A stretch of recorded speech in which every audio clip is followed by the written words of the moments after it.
Anime fans அனைவருக்கும் வணக்கம். இன்னைக்கு நம்ம doom of fallen gods season 3 episode 8 தான் பார்க்க போகிறோம்.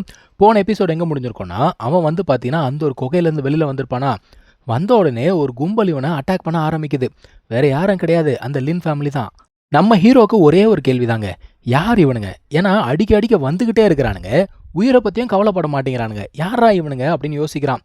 இப்போ இவனுங்க கிட்ட சண்டை போட்டுட்டே இருக்கும்போது அந்த இடத்துக்கு ஒரு லெவல் 4 வாரியர் வராங்க. ஒன்றும் இல்லைங்க, 2 பேர் வராங்க. 2 பேருமே அந்த லின் ஃபேமிலியோட எல்டர்ஸ் தான். அவனுங்க அடிச்சாட்டியெல்லாம் வேற லெவலில் இருக்குங்க. இவனால சுத்தமாக தாக்கு பிடிக்க முடியல. இவன் ரத்தம் சொட்ட ஒரு பள்ளத்தாக்கு பக்கத்தில் போய் விழுந்துட்டான். ஆக்சுவலாக அவனுங்க என்ன சொல்கிறானுங்க, முடிச்சு விட்றா அவனை அப்படிங்கிறானுங்க. நம்ம ஹீரோ பார்க்குறான், இப்போதைக்கு கீழே போகிறது தான் சேஃப்னு சொல்லிட்டு பள்ளத்தாக்கில் எகிரி குதிச்சிருவானா. அப்போ கூட அவனுங்க என்ன சொல்கிறானுங்க, கீழே போய் தேடுங்க, உயிரோட இருந்தால் ஆளை பார்க்கணும், செத்து போனால் நான் பணத்தை பார்க்கணும் அப்படிங்கிறான். இப்போ லின் ஃபேமிலி மேன்ஷனை காட்டுறாங்கப்பா. இவனுக்கு ஒரு ரிப்போர்ட் போகுது, இந்த மாதிரி வந்து சென்னான் தப்பிச்சிட்டான், நம்ம பக்கமும் ஏகப்பட்ட இழப்பு அப்படின்னு சொல்லிட்டு ஒரு ரிப்போர்ட் போகுது. இவனா சொல்றான், இன்னும் நிறைய ஆட்கள் அனுப்பு, ஒரு 3 மடங்கு ஆட்கள் அனுப்பு, இல்ல 5 மடங்கு ஆட்கள் அனுப்பு அப்படிங்கிறான். எப்படியோ அவனை கொன்னே தீரணும் அப்படிங்கிற ஒரு எண்ணம். இப்போ யாரோ ஒருத்தர் இங்கே வராங்க. யாரான்னு பார்த்தா ஃபேரி. அவ வந்த உடனே இவனை அட்டாக் பண்ணணும் தான்ப்பா பார்க்குறா. இவனா சொல்கிறான், ஒரு நிமிஷம் நில்லு, அந்த லேண்ட் ஆஃப் டெத்தில் என்ன நடந்துச்சோ அது வந்து சீக்கிரட்டாக இருக்கும், நான் வந்து யாருக்கிட்டையும் சொல்ல மாட்டேன். சென்னான் மட்டும் செத்துட்டான் அப்படின்னா எல்லாமே நார்மலாக மாறிடும்.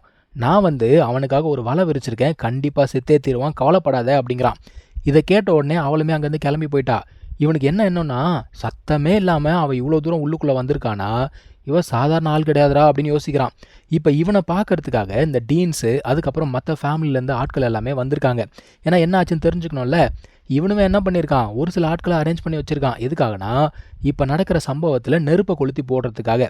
அதே சமயத்தில் இவங்க என்ன யோசிக்கிறாங்க, 3 பேருக்கு தான் உண்மை தெரியும். ஒன்று இவனுக்கு, இன்னொன்று ஃபேரிக்கு, அதுக்கப்புறம் சென்னானுக்கு. ஆனால் இவன் என்ன சொல்கிறான், ஃபேரி கண்டிப்பாக என் பக்கம் தான் நிற்பா அப்படின்னு சொல்லிட்டு கான்ஃபிடென்ட்டாக பேசுகிறான்.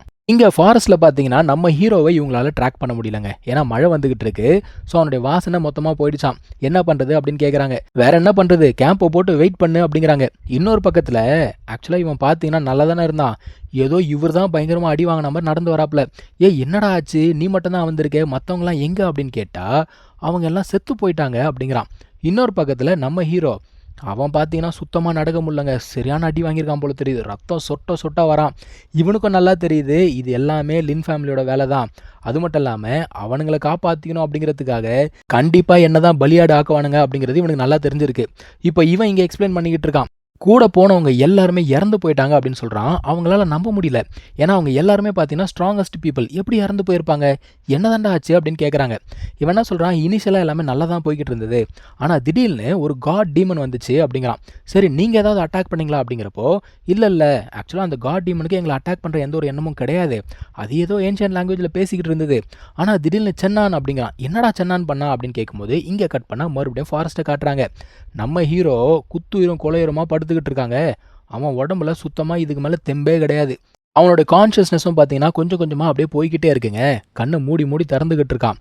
திடீர்னு என்ன நடக்குது, அவனுக்குள்ள 2 எனர்ஜி இருக்கு இல்லையா, லைஃப் எனர்ஜி, டெத் எனர்ஜி, அது வெளியில் வந்து ஒரு ஃபார்மேஷன் அப்படிங்கிறத கிரியேட் பண்ணுது. கிரியேட் பண்ணி அங்கே இருக்க எல்லா எனர்ஜியுமே அப்சார்ப் பண்ணுது. அதே சமயத்தில் அந்த ஜேட் ரூ இருக்கு பாருங்க, அது வெளியில் வந்து என்ன பண்ணுதுன்னா அந்த எனர்ஜியை உள்வாங்கி இவனுக்கு கொடுக்குது. இவனை உயிரோட வச்சுக்கணும் அப்படிங்கிறதுக்காக எத்தனை ஃபோர்ஸ் உதவி செய்து பாருங்க. ஸோ நம்மால் விட்டுருந்தா வெடிச்சு செதறி இருப்பான் போல தெரியுது. கொஞ்சம் கொஞ்சமாக ஹீல் ஆகிட்டு இருக்கான். இங்கே இவன் வந்து கதை கட்டி விட்டுட்டு இருக்கான். ஸோ சென்னான் வந்து பேசினதுக்கு அப்புறம் தான் அந்த ஒரு டெவில் காட் எங்களை பயங்கரமாக அட்டாக் பண்ண ஆரம்பிச்சது. சென்னானுக்கு வந்து அந்த ஏன்ஷியன்ட் லாங்குவேஜ் புரியுது, அவனால் வந்து அந்த காட் கிட்ட கம்யூனிகேட் பண்ண முடியுது அப்படிங்கிறான். ஸோ இவன் என்ன சொல்கிறான், இது வந்து என் ஃபேமிலி நேம் மேலே நான் சத்தியம் பண்ணி சொல்கிறேன், இது எல்லாமே உண்மைதான், நீங்கள் வேணால் ஃபேரியை கேளுங்க, ஃபேரியுமே தப்பிச்சு வந்துட்டா அப்படின்னு சொன்ன உடனே எல்லாருக்குமே ஒரு சந்தோஷம். பரவாயில்லப்பா, ஃபேரியாவது தப்பிச்சிட்டா. ஆனால் இவன் வந்து அதோட நிற்கல. அடுத்து என்ன சொல்கிறான், எனக்கு தெரிஞ்சு சென்னானுமே உயிரோட தான் இருக்கான் அப்படிங்கிற மாதிரி ஒரு கதையை போட்டு விட்டான். எப்படிப்பா சொல்கிற அப்படின்னு கேட்டால், இல்லைங்க நான் தப்பிச்சு வரும்போது திரும்பி பார்த்தேன், எல்லாருமே அந்த டெவில் கார்டுக்கு காலு கீழே இறந்து போயிருந்தாங்க, இவன் மட்டும்தான் உயிரோட நின்றுட்டு இருந்தான் அப்படிங்கிறான். இப்போ சுற்றி இருக்கவங்க பேச ஆரம்பிக்கிறாங்க. என்ன சொல்கிறாங்கன்னா, இது சிம்பிள்ப்பா, அவன் அந்த டெவில் கார்டோடைய ஆளு, எல்லாரையும் நைஸாக பேசி உள்ளுக்குள்ளே கொண்டு போய் விட்டு வந்துடுறான் அப்படிங்கிற மாதிரி ஒரு பழியை போட ஆரம்பிக்கிறாங்க. இன்னொருத்தர் என்ன சொல்கிறான், நம்ம வந்து சென்னானை சும்மா விடக்கூடாது, பழி வாங்கியே தீரணும், 4 அகாடமி சேர்ந்தவங்க இறந்து போயிருக்காங்க, அவங்க சாவுக்கெல்லாம் யாரும் பதில் சொல்கிறது, இங்கே பாருப்பா ஷென்லாங் அகாடமி, நீங்கள் தேவையில்லாமல் அவனுக்கு சப்போர்ட் பண்ணாதீங்க, ஒரு குர்த்தாவாளிக்கு நீங்கள் வந்து சப்போர்ட் பண்ணக்கூடாது அப்படின்னு சொல்லிட்டு அவங்க வாயை அடைச்சி விட்டாங்க. இந்த சந்தர்ப்பத்தை கரெக்டாக பயன்படுத்திக்கிட்ட இவன் என்ன பண்ணுறான், அவன் தலைக்கு, அதாவது நம்ம ஹீரோ தலைக்கு 1,50,000 கோல்டு காயின்ஸ் அப்படிங்கிறத அறிவிக்கிறான்பா. இதுக்கு மேலே நல்லதுக்காக போய் அவனை பிடிக்கலனா கூட காசுக்காக போய் பிடிப்பாங்கல்ல, இவன் பிளானே அதான். அதே சமயத்தில் இங்கே நம்ம ஹீரோ பார்த்தீங்கன்னா ஃபுல்லாக ரெக்கவர் ஆகிட்டான். லெவல் 4க்கு அப்கிரேட் ஆகிட்டான். அவன் வெளியில் வந்து பார்க்குறான், சரியான மழை, பயங்கரமான இருட்டு, கொலை பண்ணுறதுக்கு சரியான தருணம் அப்படிங்கிறான். இந்த லின் ஃபேமிலி இந்த இடத்துல தான் வந்து பார்த்தீங்கன்னா கேம்ப் செட் பண்ணியிருக்காங்க. அங்கே வந்து இருட்டோட இருட்டாக ஒவ்வொருத்தரையாக போட்டு தள்ளிக்கிட்டே இருக்காங்க. அதாவது வெளியில் சுற்றுறவங்கள மட்டும் கிடையாது, உள்ளுக்குள்ளே கேம்பில் தூங்கிட்டு இருக்காங்கல்ல அவங்களையும் சேர்த்து கொள்கிறான் இவன். அதுக்கப்புறம் அந்த எல்டர் இருக்கான் பாருங்க, அவன் வந்து உட்காந்து ப்ராக்டிஸ் பண்ணிட்டு இருக்கான். அவனுக்கு ஒருத்தன் ஒரு லெட்டரை டெலிவரி பண்ணுறான். சரி லெட்டர் தான் கொடுக்க வரானே அப்படின்னு பார்த்தா அவன் முகத்தில் ஏதோ ஒரு பவுடரை தூவிட்டு கத்தி எடுத்து குத்த போவானா. என்னடான்னு பார்த்தா இது நம்ம சென்னானுங்க. ஆக்சுவலாக இவன் தூவினால ஒரு பவுடர், அது வந்து ஒரு மயக்க மருந்து போல தெரியுது. இந்த ஆளால் ஒழுங்காக சண்டை போடவே முடியல. ஒரு வழியாக நம்ம ஹீரோ போட்டு சம்மாட்டி அடிக்கிறான். ஆனால் இந்த சத்தத்துக்கு இன்னொரு எல்டருமே அந்த இடத்துக்கு வந்து பார்க்குறான். பார்த்தா இவனோட கழுத்தில் கத்தியை வச்சுக்கிட்டு நம்ம ஹீரோ நின்றுட்டு இருக்கான்.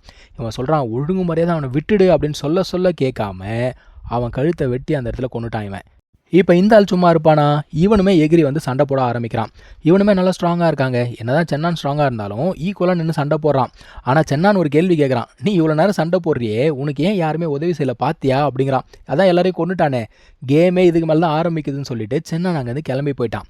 இப்போ போஸ்டர் ஒட்டிக்கிட்டு இருக்காங்க, வாண்டட் போஸ்டர், நம்ம ஹீரோ ஃபோட்டோவை போட்டு எல்லாருமே பார்க்குறாங்க. என்னது சென்னான் வந்து 6 பேரை கொண்டுட்டானா அப்படின்னு பார்க்குறாங்க. நம்ம பிபி லாங் அந்த ஒரு டிராகன் அது அங்கே தான் இருக்குது. இவனுங்க என்ன சொல்கிறானுங்க, சென்னான் ஹீரோ தானே அப்படிங்கிற மாதிரி ஒருத்தன் கேட்குறான். அங்கேயுமே ஒருத்தன் நெருப்பு கொளுத்தி போகிறான். நீ வேற, பொம்பளைங்க ரூமுக்குள்ளே எட்டி பார்க்குறவங்களாம் ஒரு ஹீரோவா அப்படிங்கிற மாதிரி பேசுகிறானுங்க. அவன் வந்து இப்போ தான் நிறைய பேரை கொன்னான். அவன் யூஸ் பண்ணுற டெக்னிக் எல்லாமே ஒரு மாதிரி மார்க்கமாக இருக்குது. அவன் ஒரு ஈவில் பர்சன், அவனை கொன்னே தீரணும் அப்படி இப்படின்னு சொல்லிட்டு கொளுத்தி போட்டு எல்லாருமே இவனுக்கு எதிர்க்காக திருப்பி விட்டாங்க. மொத்தமாக பழி வாங்கணும்னு இவனுங்க எல்லாம் கிளம்பி வரானுங்க. இந்த ஒரு டிராகன் பார்க்குது, இவனுக்கு பிரச்சனை பண்ணுறதே ஒரு பொழப்பா போச்சே அப்படின்னு சொல்லிட்டு புலம்பிக்கிட்டே வருது. ஆக்சுவலாக அது வந்து இவனை காப்பாற்றும் பாருங்க. இப்போது நம்ம ஹீரோ பார்த்தீங்கன்னா அந்த ஒரு காட்டுக்குள்ளே உட்காந்து ப்ராக்டிஸ் பண்ணிட்டு இருக்காங்க. அவனை சுற்றி ஏகப்பட்ட ஆட்கள் இவனை தான் கொல்ல வந்திருக்காங்க அப்படிங்கிறது நம்ம ஹீரோக்கும் நல்லாவே தெரியும். ஸோ இங்கே தான் இந்த எபிசோட் முடியுதுங்க. நம்ம அடுத்த எபிசோடில் மீட் பண்ணலாம். தேங்க்யூ ஸோ மச் ஃபார் வாட்சிங். Take care. பை.